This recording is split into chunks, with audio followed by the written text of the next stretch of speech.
All right, so in this video, I want to show you how to calculate pump CFM based on timing, how long it takes for your compressor to fill up from pressure A to pressure B, okay? So I'm going to throw the formula up on the screen, and basically the fill time in minutes is equal to V, which is the volume in gallons, times cutout pressure minus cut-in pressure, over 748, which is a number that converts gallons to cubic feet. 14.7 is the atmospheric pressure.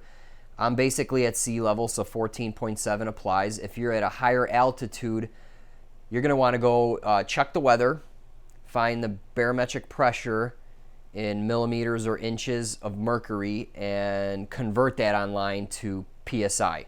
So at sea level, it's 14.7.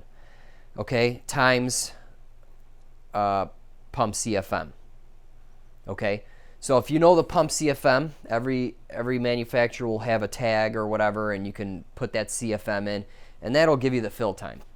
Okay, or you can work it backwards. So I'll throw the other equation up, which is you're just solving for pump CFM now, which is the same thing except you're replacing time with pump CFM in the equation. Okay. So why is this important? Well, if you're following along with my channel, you'll know that I just installed a brand new pump on this compressor because my old one was worn out. I know I ran the calculation with the old pump, and I'll share the results with you in a second.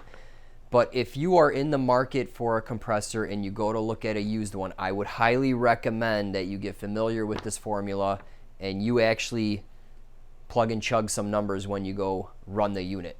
So run the unit from 0 PSI all the way till full pressure, and also do another calculation from cut in to cut out, meaning recovery. Just drain some air, let the compressor kick on, and let it kick off. And then you'll know what CFM it is, and you can compare it to the tag or what the compressor is supposed to do, and then you'll know whether the pump is healthy or not. Because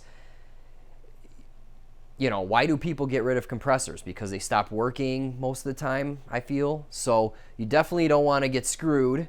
I bought this guy for $221.50, so I know that even if the pump was shot or not healthy, then I have some wiggle room to buy a new pump and get back going again. Okay, so the old pump. Let's go over the numbers. So I'm going to throw the equation up on the thing. We punch in some numbers, so it's 80 times 175 minus 140 over 748 times 14.7 times 2.6 minutes. Okay, so the old pump was giving me 9.8 CFM, while in brand new condition is rated, it says 18.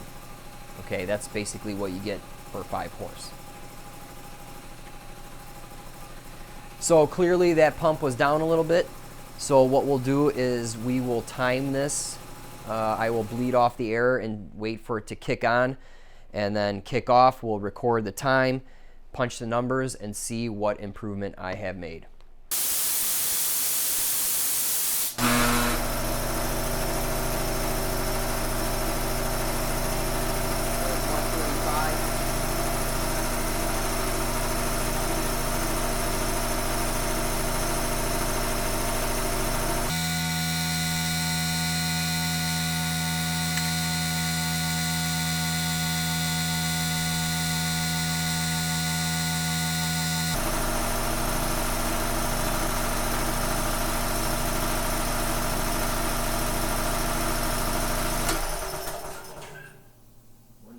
Okay, so the new pump, the only thing that changes in the equation is the time, which is 1.43.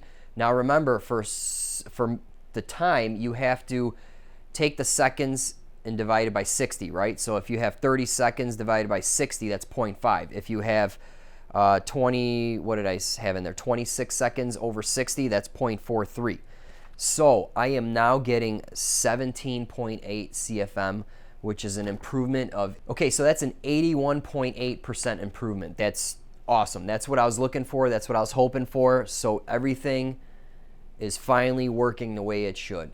All right, that's it for this video. Make sure to hit that like button and share this with your riding buddies. Don't forget to subscribe and hit that bell icon to get notified right away when new videos come out. If you'd like to support me in creating more videos, such as this one, check out my Patreon page and see if you can help me out. You can also buy me an ice cold beer or two by clicking on the link. Thanks for watching, and I'll see you in the next video.